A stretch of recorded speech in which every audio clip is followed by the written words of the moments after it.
এত বেশি গরম, রুমেই থাকা যাচ্ছে না, তার উপর বাইরে গিয়ে আমার অবস্থা একদমই নাজেহাল। কি করব, প্রয়োজন হলে তো যেতেই হয়। এখনই সন্ধ্যা হয়ে গেছে, মানে সন্ধ্যারও বেশ কিছু টাইম পর। আমি তো রেডি হয়ে নিয়েছি, শ্রীমন সোনাও রেডি। বেশি দূরে না, যাব হলো আমাদের এই পাশেই বাজারে, মূলত টেইলার্সে যাব।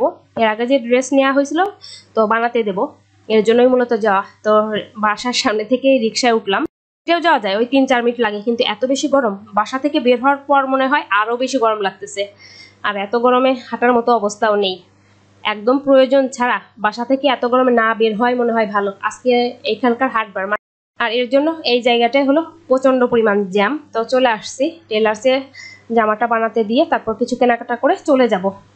তো বাসায় চলে আসছি। ইস কি গরম, একদম মানে পাগলের মতো লাগতেছিল বাইরে যাওয়ার পর। বাসায় এসে একদম শান্তি শান্তি, আর বাইরে যাব না সহজে। কেনাকাটা করার তো অনেক কিছুই দরকার ছিল, কিন্তু এত গরমের জন্য আর বেশি দেরি করলাম না। ওই বুড়ির জন্য কিছু কেনাকাটা করে বাসায় চলে আসলাম। বুড়ির জন্য একটা প্যান্ট নেওয়া হয়েছে, তারপর চিকন ফিতা দিয়া 2টা গেঞ্জি নেওয়া হয়েছে, বেশ ভালোই, একদম পাতলা, পরে শান্তি পাবে, বাইরেটা বের হলেও পরতে পারবে। 2টা 2 কালারের, 80 টাকা করে নিল। আর একটা কডমর বড় দেখে পাউডার নিলাম। এটা হলো পরের দিন সকালবেলা। গুড মর্নিং সবাইকে। সকাল এখন 6:30টার মতন বাজে। 6টার দিকে উঠেছিলাম, উঠে অবশ্য ফ্রেশ হয়ে রান্নাবান্না মোটামুটি মানে শুরু করে দিয়েছি। তো জল খেয়ে নিলাম। তো চলুন কিচেনে যাই, কি কি রান্নাবান্না করতেছি সেটাও শেয়ার করব। তো ভাত বসিয়ে দিয়েছি, আজকে করা হবে ভাত, মসুরের পাতলা করে ডাল, সাথে ডিম ভাজি। তো ডালটাও সোমবার দেবো আর কিছু টাইম পর। এখন ওই কয়েকটা কাঁচামরিচ দিয়ে দেবো। ফেনাটা তুলে ফেললাম, বেশি করে একটু কাঁচামরিচ দিলাম। আর 2টা ডিম এখন ফেটে রেখে দেবো, ওই পেঁয়াজ মরিচ ছাড়াই, শুধু লবণ দিয়ে। ডিমে দেখা যায় পেঁয়াজ দিলে কি হয়, শ্রীমনের পাপা ওই পেঁয়াজটা আলাদা আলাদা তুলে একটা সাইডে রেখে দেয়, আবার বলে আমার ডিমে পেঁয়াজ দিও না। এর জন্য দেখা যায় বেশিরভাগ দিন দেওয়া হয় না, ওই মাঝে মধ্যে দেওয়া হয়। তো ওই গোটা জিরা, শুকনা মরিচ আর হলো বেশি করে রসুন দিয়ে মসুর ডাল করলাম। আমার মসুর ডালটা ওই পেঁয়াজ থেকে রসুন দিয়ে করলেই সব থেকে ভালো লাগে।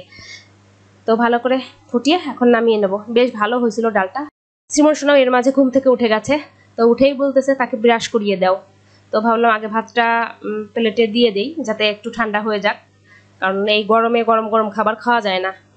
তো বুড়িকে ব্রাশ টাশ করিয়ে একটু জল খাইয়ে দিয়েছি, আর এই ফাঁকে বেডটাও ঝাড়টা দিয়ে গুছিয়ে নিলাম। এখন ডিম ভেজে, আমার মনে হয় এই ভাত ডাল করাই হলো সকালে উঠে সব থেকে সহজ রান্না। দেখা যায় চুলার কাছে দাঁড়িয়েও থাকতে হয় না, আর রান্নাটা খুব সহজে হয়ে যায়। আর ডাল ওই দেখা যায় রাত্রে একটু ভিজিয়ে রাখি, এর জন্য তাড়াতাড়ি সিদ্ধ হয়ে যায়। আমি খাবো হলো ফ্রাইড রাইস, আর এখানে ছিল চিকেন কষা, গতকাল রান্না করেছিলাম। তো এই দিয়েই সকালবেলার খাবার দাবার আমি কমপ্লিট করলাম। তো সব কিছু মিলিয়ে আমার বেশ ভালোই লাগলো। তো চলুন আজকে ভিডিওটা এই পর্যন্ত। সবাই ভালো থাকবেন। আজকের মতো টাটা, বাই বাই। সব কিছু আবার একটু গরম করে নিয়েছি।